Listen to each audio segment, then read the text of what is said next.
Hello viewers, welcome to IT System Admin and Information Technology Learning Tutorial channel for you.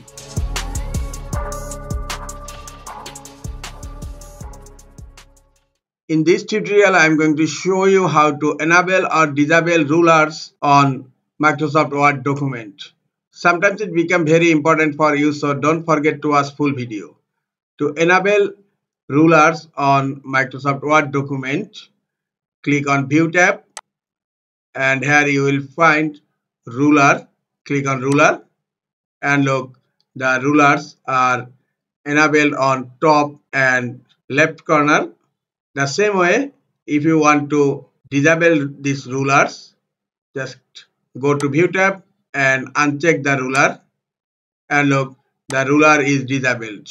This is the easiest way to enable or disable rulers on Microsoft Word document. This is all for today. Hope this tutorial is helpful for you. Keep watching for next tutorial. Thank you very much.